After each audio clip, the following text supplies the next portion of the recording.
السلام علیکم ورحمۃ اللہ وبرکاتہ. الحمدللہ والصلاة والسلام علی رسول اللہ.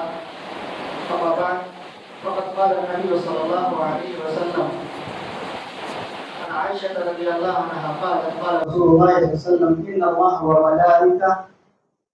اللہ وملائکته یصلون علی الذین یصلون الصفوف ومن سد فرجة رفعه اللہ بها درجة. رواہ ابن ماجہ. محترم حضرات، عائشہ صدیقہ رضی اللہ عنہا کی ایک روایت آپ کے سامنے پیش کی گئی ہے. وہ بیان کرتی ہے کہ اللہ کے رسول صلی اللہ علیہ وسلم نے فرمایا، یقیناً اللہ اور اس کے فرشتے ان لوگوں پر درود بھیجتے ہیں جو صفوں کو جوڑتے ہیں. وَمَنْ سَدَّ فُرْجَةً رَفَعَهُ اللَّهُ بِهَا دَرَجَةً، اور جو صف میں خالی جگہ کو پر کرتا ہے تو اللہ اس کے ایک درجے کو بلند کرتا ہے. اس حدیث کا تعلق نماز میں صف بندی سے ہے. نماز کی اہمیت اپنی جگہ ہے اور نماز باجماعت یعنی جماعت کے ساتھ نماز پڑھنا یہ بھی بغیر کسی عذر شرعی کے، یعنی اگر کوئی شرعی عذر نہیں ہے تو یہ واجب ہے راجح قول کے مطابق. ہم اور آپ جو جماعت کے ساتھ نماز ادا کرتے ہیں، جماعت کے ساتھ نماز ادا کرنے کی ایک بڑی خوبصورتی یہ ہے کہ ہم اور آپ نماز میں صف بندی کرتے ہیں یا صف لگا کر کے نماز پڑھتے ہیں. یہ نماز کی بڑی خوبصورتی ہے. نماز میں صف بندی سے متعلق آپ بارہا ہر امام سے سنتے ہیں کہ نماز میں جب بھی آپ کھڑے ہوتے ہیں کہ صفوں کو درست کر لیں، مل کر کھڑے ہوں، بیچ میں خالی جگہ نہ چھوڑیں، یا اس طرح کے مختلف الفاظ جو سنتے ہیں امام سے. اس کا مطلب یہ ہے کہ صف کو جوڑنا، صف بندی کرنا، صفوں میں مل کر کے کھڑا ہونا، اس کی بڑی اہمیت ہے اور اسلام میں اس کی بڑی تعلیم دی گئی ہے. اسی لیے صف کے اندر اگر کوئی بھی خالی جگہ ہے تو اس کو پر کرنا یہ واجب ہے اور ضروری ہے، اور بیچ میں خالی جگہ چھوڑنا یہ جائز نہیں ہے. اللہ کے رسول صلی اللہ علیہ وسلم نے اس حدیث میں یہ بیان کیا کہ جو لوگ صفوں کو جوڑتے ہیں تو اللہ اور اس کے فرشتے ایسے لوگوں پر درود بھیجتے ہیں، یعنی اللہ تعالیٰ کی رحمت نازل ہوتی ہے ایسے لوگوں پر، اور فرشتے ایسے لوگوں کے لیے دعائیں کیا کرتے ہیں. اور اللہ کے رسول صلی اللہ علیہ وسلم نے فرمایا کہ اللہ تعالیٰ صف کو پر کرنے کی وجہ سے، خالی جگہ کو مکمل کرنے کی وجہ سے اللہ تعالیٰ درجے کو بلند کرتا ہے. صف سیدھی کرنے سے متعلق آپ صلی اللہ علیہ وسلم سے مختلف روایات اور مختلف حدیثیں وارد ہوئی ہیں. چنانچہ انس رضی اللہ عنہ سے روایت ہے، آپ صلی اللہ علیہ وسلم نے فرمایا، سووا صفوفکم فإن تسویۃ الصفوف من اقامۃ الصلاۃ. بخاری کی روایت ہے کہ تم لوگ اپنے صفوں کو درست کرو، کیونکہ صفوں کو درست کرنا یہ نماز قائم کرنے کا ایک حصہ ہے.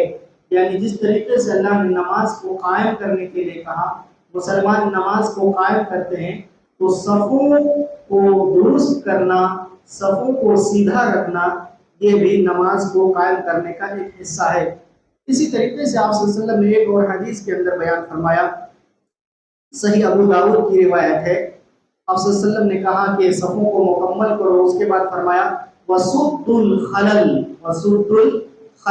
خالی جگہوں کو پر کرو.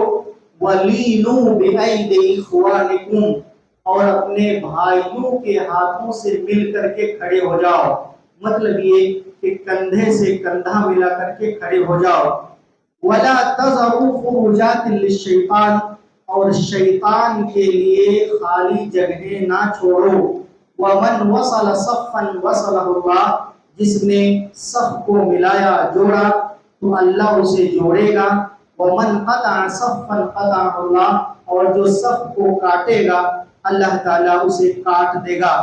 یہ جو فضیلت ہے، یا کہہ لیجئے کہ اللہ کے رسول نے جو فرمایا کہ صف کو ملانے والے کو اللہ تعالیٰ جوڑے گا، یہ خبر بھی ہو سکتا ہے اور یہ بھی ہو سکتا ہے کہ یہ دعا ہے، یعنی اللہ کے رسول صلی اللہ علیہ وسلم کی دعا ہے کہ کہ جو صفوں کو ملائے گا تو اللہ تعالیٰ ان کو ملائے گا. یہ دعا ہو سکتا ہے، یعنی یہ دعا ہے اللہ کے رسول کی. اور یہ بھی ہو سکتا ہے کہ خبر ہے. اور اللہ کے رسول صلی اللہ علیہ وسلم نے بددعا بھی کی کہ جو صف کو کاٹے گا تو اللہ تعالیٰ اس کو کاٹ دے. اس کو کاٹنے کا مختلف معنی ہو سکتا ہے. ہو سکتا ہے کہ اللہ تعالیٰ اپنے درمیان رشتے کو کمزور کر دے، یا ایسا ہو سکتا ہے کہ مسلمانوں کے درمیان جو ان کا رشتہ ہے وہ کمزور ہو جائے، یا آپسی اتحاد و اتفاق ختم ہو جائے یا کم ہو جائے. یہ سارے مفہوم اس کے ہو سکتے ہیں. جیسا کہ نعمان بن بشیر رضی اللہ عنہ سے روایت ہے، رسول اللہ صلی اللہ علیہ وسلم نے فرمایا عباد اللہ، اے اللہ کے بندو، تم لوگ عباد اللہ، اللہ کے بندو، لَتُصَوُّنَّ صُفُوفَكُمْ، تم لوگ صفوں کو درست کرو گے، او لَيُخَالِفَنَّ اللَّهُ بَيْنَ وُجُوهِكُمْ، ورنہ اللہ تعالیٰ تمہارے چہروں کے درمیان مخالفت پیدا کر دے گا، تمہارے چہروں کے درمیان خلافت ڈال دے گا. مطلب کیا ہے؟ امام نووی رحمہ اللہ بیان کرتے ہیں یوقع بینکم العداوۃ والبغضاء واختلاف القلوب، کہ اگر صفوں کو درست نہیں کرو گے تو اللہ تعالیٰ تمہارے درمیان دشمنی ڈال دے گا، تمہارے درمیان بغض ڈال دے گا اور تمہارے دلوں کو مختلف کر دے گا. اس کا ایک مفہوم تو واضح ہے کہ اگر آدمی صف نہ ملائے، مسلمان اگر صف بندی نہ کرے تو اللہ تبارک و تعالیٰ ان کے دلوں کو پھیر دے گا کہہ لیجئے، یا ان کے دل آپس میں نہیں ملیں گے، اتحاد و اتفاق جو ہے اس کا شیرازہ بکھر جائے گا، مسلمان مختلف ہو جائیں گے. اور ایک دوسرا مفہوم جس کو امام نووی نے بیان کیا ہے وہ یہ کہ اللہ تمہارے چہروں کو پھیر دے گا. اللہ تمہارے چہروں کو پھیر دے گا کا مطلب یہ ہے جس طریقے سے ہمارا چہرہ ابھی اس شکل میں ہے، اس صورت میں ہے، اللہ تعالیٰ ہمارے چہرے کو پیچھے کی طرف کر دے گا. یہ بھی وعید ہو سکتی ہے جیسا کہ امام نووی رحمہ اللہ نے بیان کیا ہے.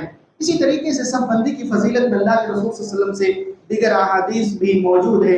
ایک حدیث میں اللہ کے رسول نے فرمایا جس نے صف میں خالی جگہ کو پر کیا تو اللہ تعالیٰ ایک درجے کو بلند کرے گا اور اس کے لیے جنت میں گھر بنائے گا. وَبَنَا لَهُ بَيْتًا فِي الْجَنَّةِ، اور جنت میں اس کے لیے گھر بنائے گا. ایک دوسری اور روایت ہے مَنْ سَدَّ فُرْجَةً فِي الصَّفِّ غُفِرَ لَهُ، جو صف کی خالی جگہ کو پور کرے گا تو اللہ تعالیٰ اسے بخش دے گا.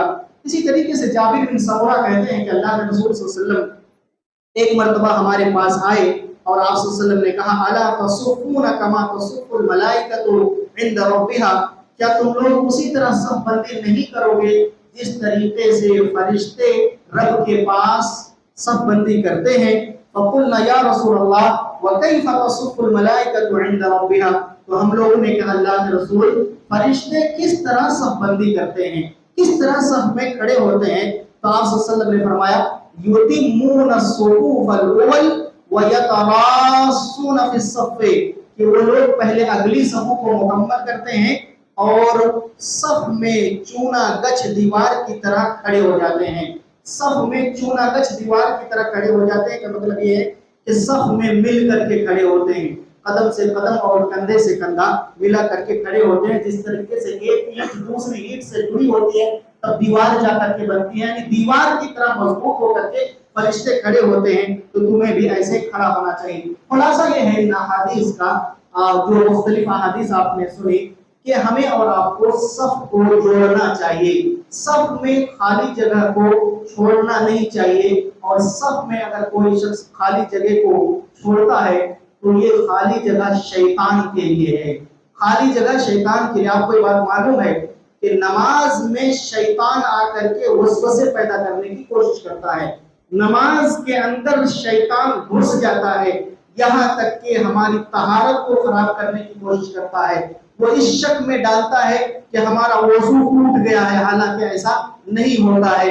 اسی طریقے سے نماز میں شیطان آ کر کے ہمیں غافل کر دیتا ہے، جیسا کہ اللہ کے رسول صلی اللہ علیہ وسلم نے بیان فرمایا کہ انسان نماز پڑھتا ہے تو نماز میں شیطان آ کر کے اس کے دلوں میں وسوسے ڈالتا ہے، تلبیس اور تشکیک پیدا کرتا ہے، اور انسان کو یہ معلوم نہیں ہوتا کہ اس نے کتنی رکعت نماز پڑھی ہے، کتنی رکعت نماز پڑھی ہے، اور پھر سجدہ سہو کا حکم ہے. تو شیطان داخل ہوگا، اس کی ایک بڑی وجہ یہ ہے جس کو اللہ کے رسول نے بیان کیا کہ صف میں اگر خالی جگہ رہے گی تو شیطان وہاں پر داخل ہوگا۔ اور سب سیدھی کرنے کے تعلق سے اللہ کی رحمت کا ہونا اور فرشتوں کی دعائیں ہونا، مغفرت کا ہونا، اسی طریقے سے جنت میں گھر بنانے کی بات ہونا، یہ ساری فضیلتیں ہیں اس سلسلے میں۔ اسی طریقے سے ہمیں اور آپ کو ایک بڑی نعمت جو مل سکتی ہے وہ نعمت ہے اتحاد اور اتفاق کی۔ اتحاد اور اتفاق مسلمانوں کے اندر کیسے قائم ہو سکتا ہے؟ جب ہم صفوں کو درست کریں گے۔ ان سب چیزوں کو انسان کو معمولی نہیں سمجھنا چاہیے کہ سب ہم سیدھی کریں گے تو کون سا اتحاد اور اتفاق قائم ہو جائے۔ نہیں، میں نے کہا کہ نماز کی ایک بڑی خوبصورتی یہ ہے کہ ہم اور آپ صفوں کو درست کر کے کھڑے ہوتے ہیں، اور نماز ہمیں اتحاد کی، اتفاق کی تعلیم دیتی ہے۔ اور شروع سے لے کر کے آخر تک اگر ایک انسان نماز پر غور کرے تو اس تعلیم کو وہ پاتا ہے اور یہ دیکھتا ہے کہ نماز جو ہے اتحاد اور اتفاق کا مظہر ہے۔ چاہے نماز کے لیے اذان کا معاملہ ہو، چاہے نماز کے لیے اقامت کا معاملہ ہو، چاہے نماز کے لیے صف کا معاملہ ہو، چاہے نماز میں امام صاحب نماز پڑھائے، اللہ اکبر کہے تم اللہ اکبر کہو، رکوع میں جائے تو رکوع میں جاؤ، سجدے میں جائے تو سجدے میں جاؤ، سلام پھیرے تو سلام پھیرو، یہ ساری چیزیں کس چیز کی آپ کو تعلیم دیتی ہے؟ اگر امام سے غلطی ہو جائے 2 کی جگہ 3 پڑھا دے تب بھی ہمیں اور آپ کو 3 پڑھ لینا ہے۔ یہ اور بات ہے کہ بعد میں سجدہ سہو کرنا ہے، لیکن کہنا کیا ہے؟ کہنا یہ ہے کہ ہمیں اور آپ کو یہ نماز جو ہے نا اتحاد کی تعلیم دیتی ہے۔ نماز ہمیں سکھاتی ہے کہ ہم آپس میں کس طرح سے متحد ہو سکیں۔ یہ بہت بڑی چیز ہے، اس لیے ہمیں اور آپ کو اس چیز کو ہلکے میں نہیں لینا چاہیے۔ یہ نماز ہی ایک ایسی چیز ہے جہاں پر ایک امیر، ایک غریب، ایک کالا، ایک گورا، ایک کمزور، معذور، ہر انسان ایک ساتھ کھڑا ہو جاتا ہے۔ یہاں بھید بھاؤ نہیں۔ یہاں مسجد میں اللہ کے گھر میں آ کر کے جب ہم کھڑے ہو گئے تو یہاں پر کسی طرح سے کوئی رنجش نہیں، کسی کے دل میں کوئی دشمن بھی ہے اگر اس کے ساتھ آ کر کے نماز میں کھڑا ہو گیا ہے تو اس کی مجال نہیں ہے۔ اگر حقیقی مسلمان ہے تو یہ کہہ نہیں سکتا کہ تم میرے پاس کھڑے نہیں ہو سکتے۔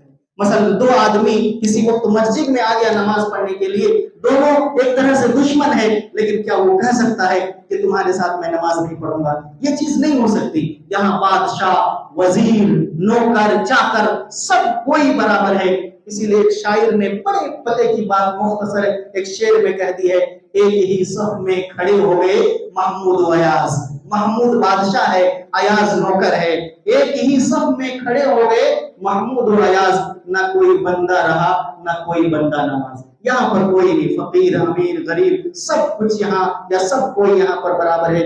اس لیے ہمیں اور آپ کو اگر اتحاد پیدا کرنا ہے، اتفاق پیدا کرنا ہے اپنے صفوں میں، سماج میں، تو ہمیں نماز کی صفوں کو درست کرنا ہوگا، تب جا کر کے آپسی دشمنیاں بھی ختم ہوں گی اور شیطان ہم سے دور ہوگا اور ہم اور آپ محبت کے ساتھ، الفت کے ساتھ زندگی گزار سکیں گے۔